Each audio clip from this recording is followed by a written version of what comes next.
Hello, how are you? Hope you're doing well. So, as you can see, I'm outside. I'm in the backyard, looking towards where my garden is.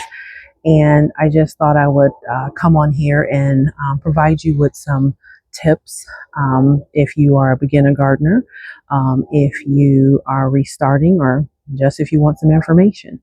So, I have my handy dandy because I wrote some stuff down. When I'm out here thinking, I always have pen and paper. So, I just want to introduce myself and let you know that I am a fourth year container gardener and I garden in Zone 6A, Illinois.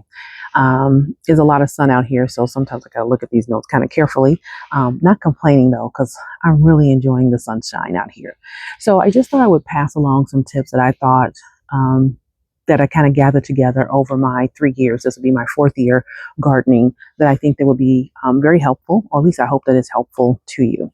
So the first thing I'm going to start with is that I think when you get ready to start anything, but especially if you want to start gardening, I think it's important to ask yourself why.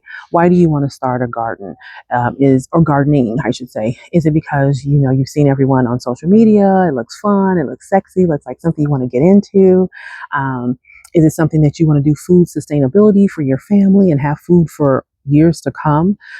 Is it something that's going to be a hobby for you? I mean, what is your interest in it? For me personally, my mom has always had a garden in her backyard. And I just thought, I just one day we were out picking up stuff and I thought, oh, let me try this as well. So, again, like I say, this will be going into my fourth year and I am a container gardener. So I think it's important that you do ask yourself, why you're getting into this.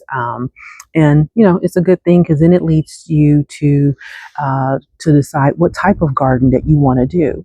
So as you go about doing your research, you'll find out that there's a number of types of gardens. The most popular ones are flower gardens where people just have beautiful arrangements of flowers all in their yard and it looks gorgeous. Some people do herbs and they do vegetables only, and then some people do native plants according that's native to that area for them, and some people do a mixture of all three, and there's all kinds of holistic type of gardens that you can do.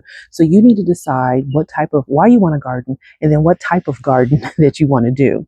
So after that, you need to decide, oh my goodness, your space. You need to look at your logistical space. So if you are a renter, you should definitely check with your landlord. If you live in one of those condos or homeowners associations, you definitely need to check with them to see if you can even put a garden space in your area because sometimes they don't allow it. And no sense going through all that hard work and then they tell you to rip it up or take it down. So I think that you should do that. And if you have a home that you have a yard, you need to see if it's even feasible for you. As you can see, I'm sitting in a lot of sun. I've been very blessed back here that I do have a lot of sun. So I have many choices to choose from. But sometimes you may live in an area where you don't have any sun coming in. And would that be feasible for you to start a garden? Because mostly all gardens are going to need some level of sun, even if it's partial. So you need to make sure that you check that.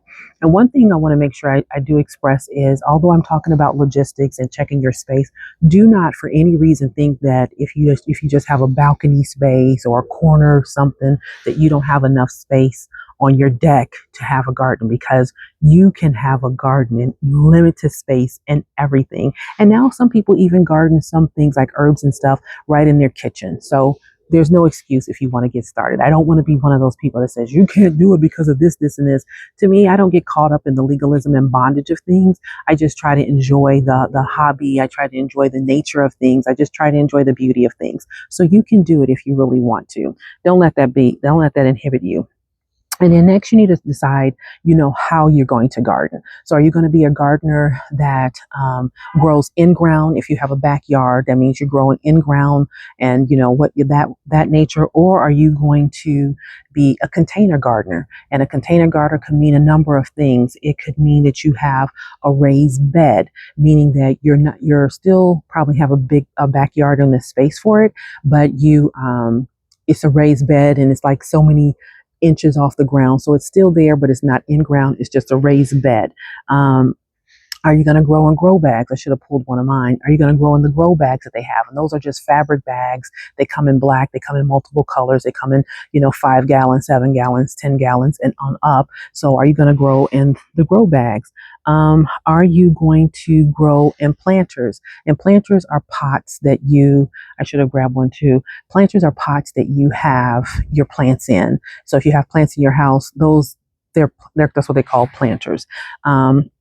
And are you going to grow in, like what I see people sometimes, I have a mini one here, they grow in these 5 gallon buckets. Are you going to grow in that one? And if you do, make sure you always put good drainage at the bottom of it, and make sure you check to make sure that it's food safe.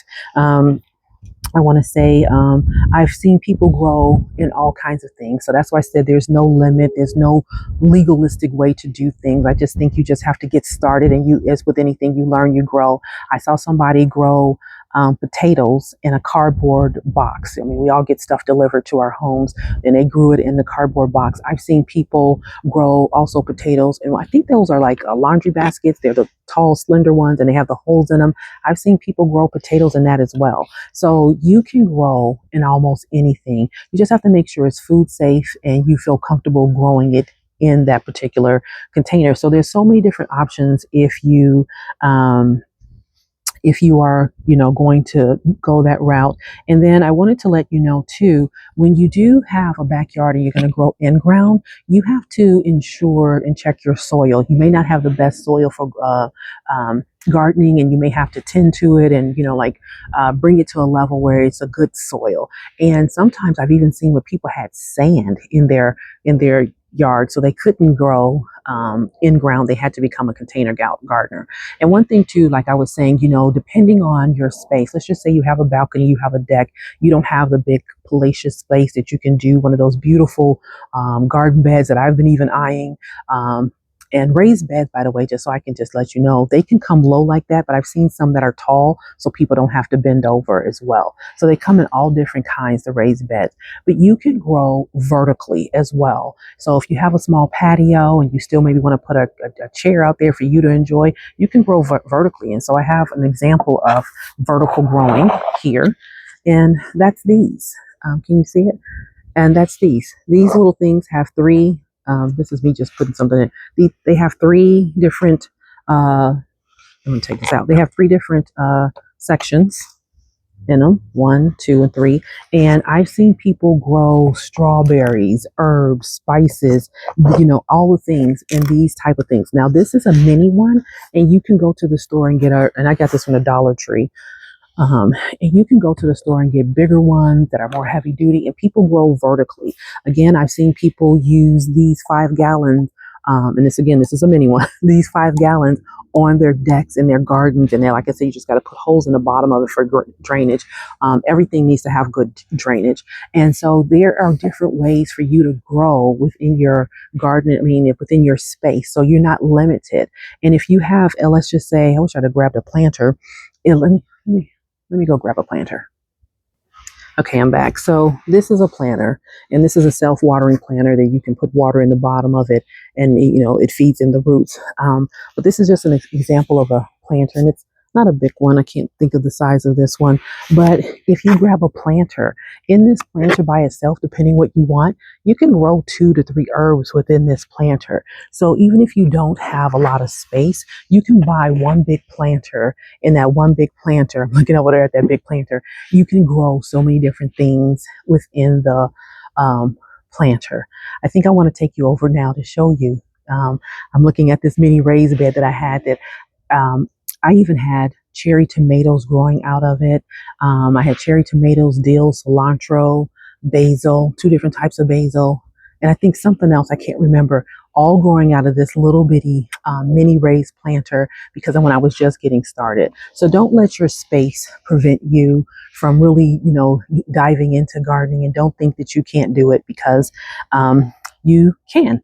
Okay, so the most important part, after you figure out your why and you decide what type of garden you're going to do, and you decide on your space, and you decide on if you're going to, do in ground or you're going to do a container, and what containers you're going to use. I think it's important too that you decide what you're going to plant to be strategic. So you could plant flowers, you could plant all kinds of vegetables, but I think it's important that you know what you're going to plant.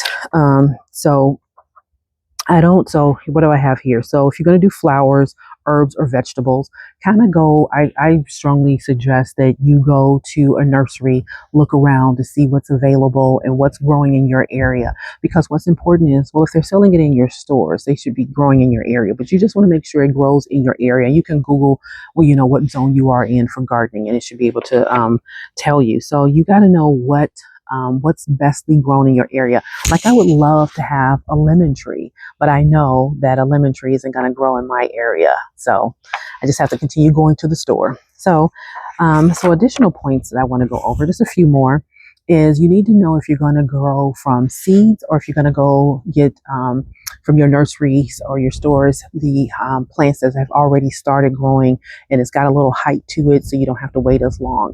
So if you need to decide those kind of things, of course, seeds are going to be a little cheaper, but on the other end, you have to wait a lot longer because they're growing from seeds. Whereas if you get something that's kind of already started growing, you don't have to wait as long, and so that may be encouraging on your first try. And so again, I think that it's good to go to your big box into your nurseries, your local nurseries, and sometimes your big box stores, even your grocery stores have stuff, and see what's available and see what they have to offer. And then you can kind of help you kind of decide, what you want to plant. One thing I don't believe in is, you know, we get excited about stuff, right? Because, you may want to decide to grow tomatoes, and you may do 10, let's just say you got 10 big things of tomatoes and you have all these tomatoes at the end of the season. So what are you going to do with those? Let's not waste food. Are you going to give it to are you growing that much to donate to a shelter? Are you growing that much because you want to create some sauces? You want to do some different things with it. So kind of have a plan in mind, not to be wasteful. I mean, if you have your flowers, the more you clip them, the more they grow. Then you know what? Why don't you maybe give some flowers away, or maybe you just put them all through your house or something like that. But just try to be cautious of, overgrowing things and you don't really eat it. So if you don't like tomatoes, why grow them? Unless you're giving them away as a gift. So those are things I think that you should consider. And I also think you should consider that a very key thing is if you have the time. Are you busy? So busy at work, you have long hours, a lot of family time away from home. Are you vacationing? Because you will need to spend time in the garden, taking care of the garden, because if you don't, things will die away, right? It's like anything else in life. If you don't take care of it, if you don't nurture it, it doesn't prosper, it doesn't grow. So you need to have time to water it, to fertilize it, to like oversee it, make sure it's growing correctly and things of that nature, right? And so one of the things that this is one of the good things I wrote down is I think you need to have set a little budget, okay, I'm going to start gardening or a financial boundary, and I'm not going to spend over $100. And the reason why I say that is when you go out to your nurseries, I mean, they are so beautiful. You're just like, oh, I want to grow this. I want to grow this flower. I want to grow this. And you're just so excited. Like, oh yeah, I'm going to do collards. I'm going to do green beans. I'm going to do this and this and this. But you really don't have time. You don't really have the time to do that sometimes.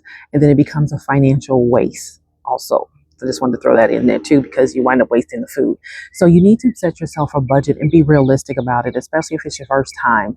And don't let what you may see on social media intimidate you to think that you can't do it, or you don't have a green thumb, or or you just don't know if you can do it. You can do it. And what I would suggest for you is to start small. Just start small. Go to your local nursery, pick up something that's probably already growing, and you can help it grow even further, and that may be encouraging. And the next time you do it, you may get bigger and do something. Or you may just say, no, I've decided to have a full garden and a sustainability for a year for my family, and we're going all out. Whatever you decide to do, congratulations on making a decision. Congratulations on getting it done, and congratulations on starting your first garden. So I just wanted to come on here and share some tips. Over the years, people have asked me questions, and I'm not a master gardener by no means. Like I said, this will be my 4th year, and I'm still learning and I'm still growing in this, but I just wanted to be able to share the few little things that I thought was very helpful. So I hope this is very helpful to you as well. Please follow, subscribe, like, comment, share, put down any tips that you may have. Any questions that you have, I will do my best to respond to everything to the best of my knowledge. I'm still learning as well. So until next time, take care and have a wonderful, wonderful day.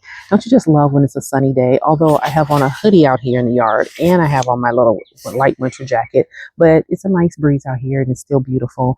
And I always try to look for the positive things in life. Too cold to be planting the veggies just yet, but we're coming around. So talk to you later. Have a great day.